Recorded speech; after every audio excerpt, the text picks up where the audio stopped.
Well, howdy, howdy, howdy, nearly senior citizen here. Greetings, boys and girls, and welcome to this another brand new day. And not only is it a brand new day, I actually have a little combat hamster. Well, she's not a combat hamster. I was just thinking of the YouTuber. It was a difficult thing to remember. There's a YouTuber called Combat Wombat, and it's a silly name, and so she was a combat hamster. Yeah. I woke her up. In fact, I feel kind of bad about that. She was in her house and I woke her up. So I just wanted to show her off though. This is little Saber. So she's a cutie. She also has two names like most of my hamsters. You know, she's Saber or Cream, but she's a cutie. So I'm going to put her back in her cage so she can go back to sleep. She's a nice little sweetie. Here we go, little one. Come on. You need to be on one hand or the other, not on both. Here we go. I like to keep their feet on my hands so that they're not just dangling. So she's going to run around now. She's going to probably drink water. She's got aggression and fear toxins to work out of her system before she can settle down and go back to sleep. She's a hamster. So, you know, they treat any threat, well, anything as a threat. And they treat all threats as if it's the end of their lives. And they've had to. That's why they're still here. So it's a good thing. Well, I went for a small walk last night. Just a small walk. I walked from here to the post office, over to Safeway, and then back. And oh boy, that was almost too much.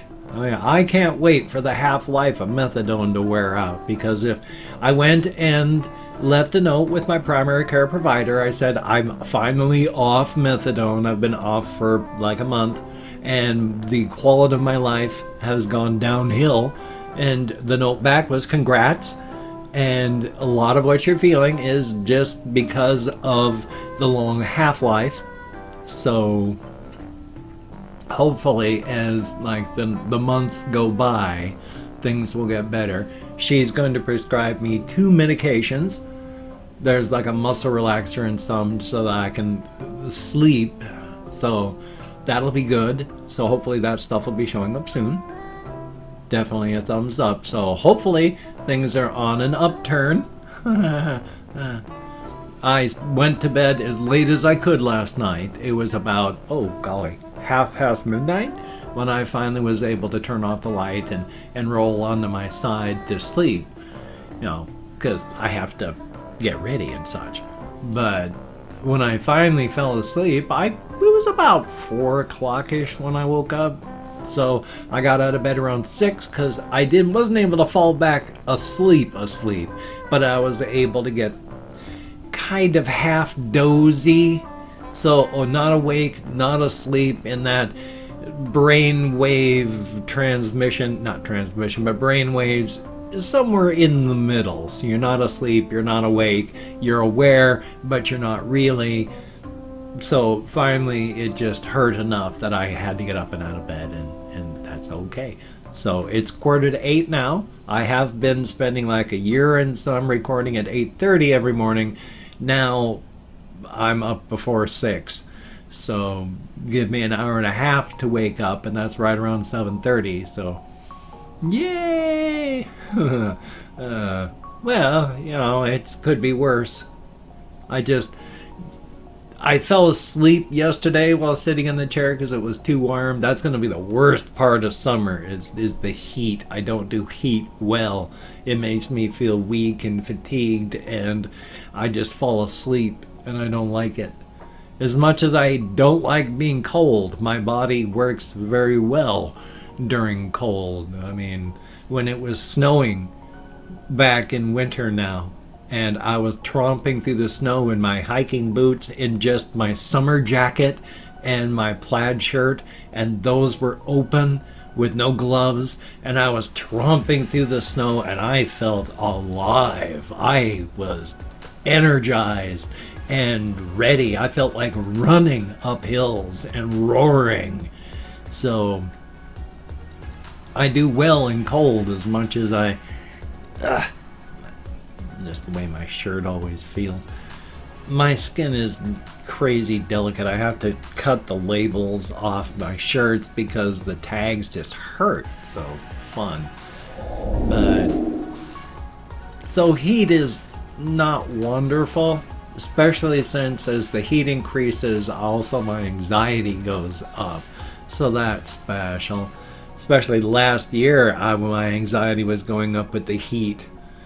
So closer it gets to 100, the more my anxiety goes up, up, up.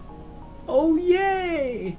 So that's good. And I'm so sorry that I'm blocking my mouth continuously because my bloody nose keeps itching.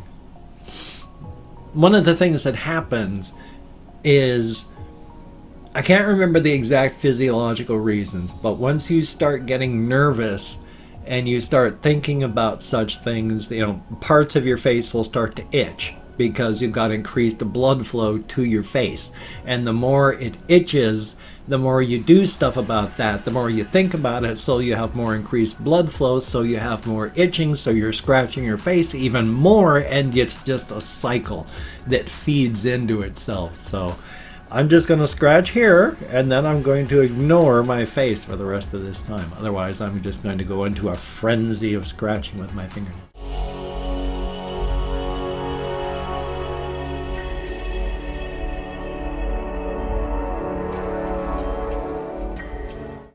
I've never done that yet, so probably would never go into a frenzy with scratching with my fingernails. Hopefully. Hopefully. If I do, then hopefully someone will call like some form of help line, and they'll come in before I remove my face from my skull and get me appropriate medications. That would be good. I don't want to tear all the meat off of my bone structure. That would be bad.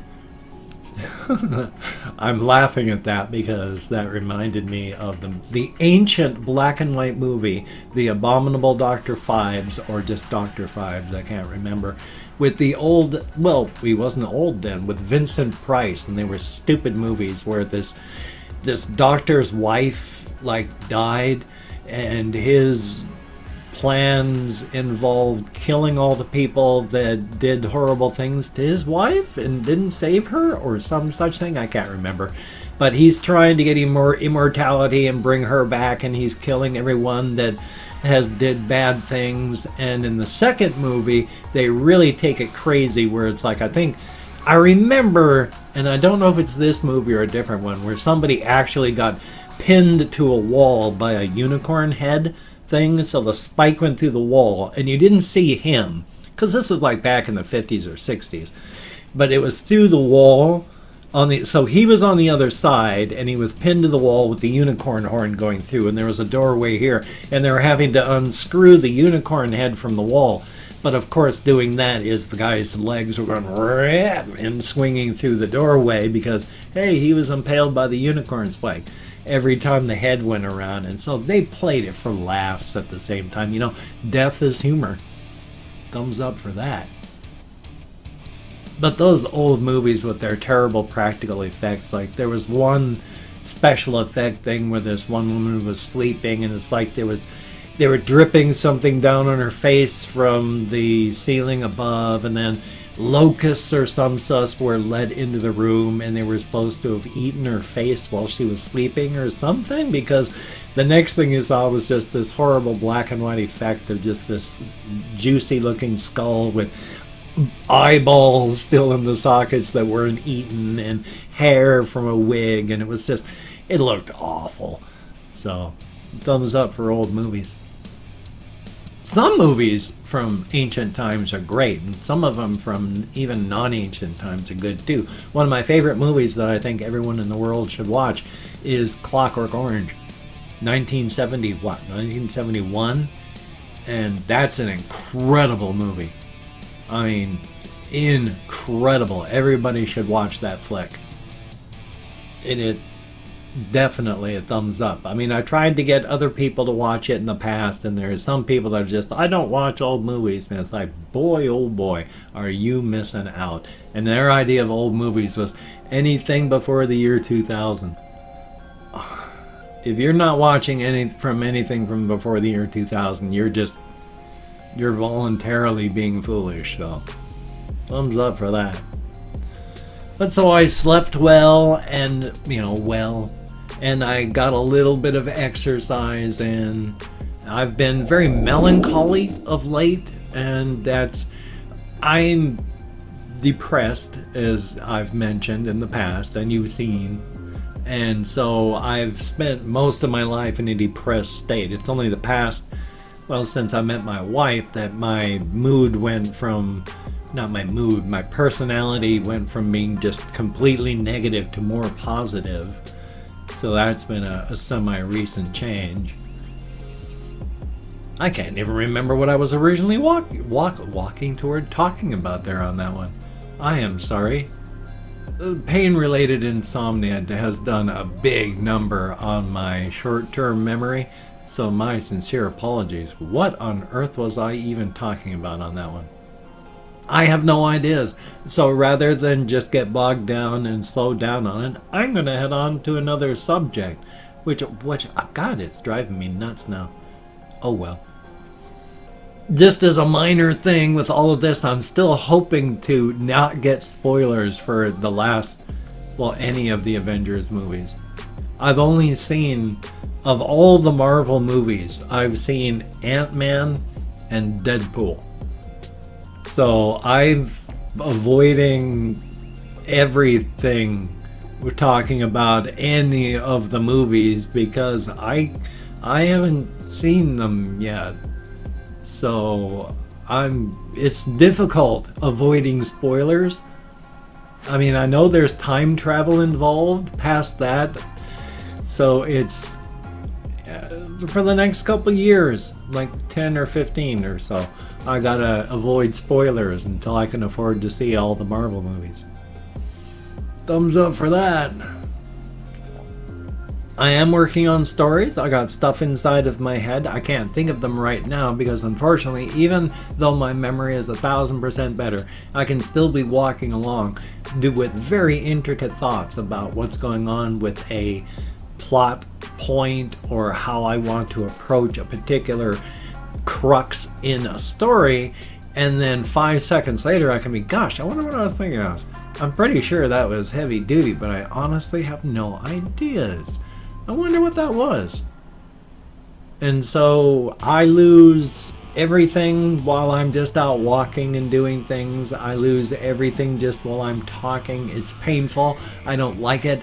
It's getting better, but ouch, still. Life is life, though. So I got good ideas. There's some that I just don't know how to approach, which is all things, but it's my knowledge of the world is only to a certain extent, and so I can't set things in certain times and settings and even current stuff. And it's like, I'd like to set this one story in Washington DC, but I don't know enough about Washington DC, and so I wouldn't be able to write it about people living there because I don't know the place. It wouldn't even be halfway believable. So if I wanted to write about something, people living in a place, it's like, I gotta set it in Shelton. I can't even remember what Bellingham was like anymore. I lived there my whole life until I got married. So in 2003-ish, I moved out of Bellingham and haven't been able to go back yet. Bellingham, Washington. Thumbs up. Home of the Bellinghamsters. I'm really rambling right now because I'm just trying to keep my brain working because it's tough. I gotta jump start it, gotta bubble sort it, gotta get things working. So thank you very much for coming along with me on this journey of exploration. Gonna be slightly short today because I've opened up 24 hours worth of comments in my community tab, and I'm gonna go through and thank 20 to 25 people for having left me a comment. I'm not reading the comments right now. I'm gonna go through later, read them, thumbs up each one I read, answer as many as I can. There's a lot of comments. I can't get to them all. Some slip through. My sincere apologies. If I mispronounce the username, no disrespect is intended. I'm an American English speaker. We're just not good at that sort of thing. I'm better than most, but most is not all. And it's a range of 20 to 25 because even though I count American Sign Language on the fingers of this hand with my fibromyalgia, depression, and more, I'm lucky I can remember that my name is not Rutherford P. Farquhar. So, let me call up my Chrome. And we have Sam Price, greatly appreciated, and Tanner Floyd, thumbs up and thank you. June Giovanni, greatly appreciated. Noah Rusty, thumbs up and thank you. Kathy Kits Cat, greatly appreciated. Isaac Guerrero, I sure hope I'm close and thank you. Santos Colon, I sure hope I'm close, but I'm not. Pandora NYC1, thank you very, very much. TM Sirion, thank you very, very much. Avery Hunt, greatly appreciated. ZL Exius PM, nowhere close, but thank you very much. Elijah Dowell, greatly appreciated. Sebastian Ferris, thumbs up and thank you. Wellington Silva, guten Morgen, mein Freund. And Aaron Gallo, thumbs up and thank you. Angela Edge, greatly appreciated. Zombie Wolf, thumbs up and thank you. Russian Timing, greatly appreciated. Yaboy Omar, thumbs up and thank you very much. Hunter Keeling, greatly appreciated. Red Wings 10531, thank you very, very much. And Lexmark66, greatly appreciated. We have Yo Cams, thumbs up and thank you. Chris with an apostrophe, greatly appreciated. And last but not least, Mika Mach 5. Good to see you in the comments. Hope to see you more, but I understand you're very busy. So greatly appreciated. Thumbs up and thank you, each and every one of you. It is appreciated. Get me out of my head, into the world, dealing with actual people, though in text only, but still, and it is appreciated. So if you can check out my various links, I have Twitter, Facebook, GoFundMe, Patreon.com, NearlySeniorCitizen.com. If you could donate to my GoFundMe campaign or become a Patreon.com patron like one of these beautiful and awesome people, that would be beautiful and awesome. Now, if you cannot donate or you simply do not donate, I take all good wishes. I deposit them in the bank of my heart where I draw interest, so thank you very much. If you could toss me a like, I do appreciate all the positive validation I get from my existence. Definite thumbs up. And of course, if you could subscribe to the channel, that would be very cool. Greatly appreciated. I would understand if you did not wish to, but if you are down with subscribing, I will do my very best to keep you entertained from now until the literal end of time, which is a long time from now, and hopefully not just next Tuesday. Now for some quick speaking things. You may have noticed that occasionally when I try to get my tongue working correctly, I just close my eyes. That works as a technique if you are just trying to momentarily think. And I got this rubbed into my face real hard in the military. Because just close your eyes, shut out things, and work. Get it done in here, and then when you're done, open your eyes and continue. Because there was one time I was standing in attention in line and the drill instructor was going through questions. Got to me, asked me. I couldn't think of the answer immediately, stumbled. They got into my face and started yelling. At which point I just shut my eyes, ignored him, thought, opened my eyes, gave him the answer. Yelling stopped, he went on. The point is not what you have to do to think. The point is, do what you have to do to think. The end result, I gave him the answer, was what he was looking for. Not how I did it, but the fact that I did. In the face of pressure, I closed out the bad stuff going on, thought, came up with the answer, and that was what they were looking for, right there. So when you're stumbling and you have to do something, close your eyes, think, open, and continue. And of course, I say this one a lot, but I'm going to continue saying it again. If you feel the need to say or some other placeholder type word that people do, if you want to look, not be, if you want to look and appear smarter, don't say or Just stop, pause, talk. That's one of the main reasons I'm able to go the way I go without saying ums or uhs, because when I feel the need to stop and make a placeholder sound, I just stop, pause, continue. It doesn't make you smarter, but it makes you appear smarter, and that's a good thing. So you take care. Have a great day today. I will see you on the flip side, my friend, and that is a very good thing. It's a short, it isn't a short vlog. I was trying to do this one short today, but you know what? I'm so close to 20 minutes, I might as well take that extra time. So you take care. Have a great day today. I will see you on the flip side, my friend, and that is a very good thing. So remember, close your eyes and pause. It is a good thing.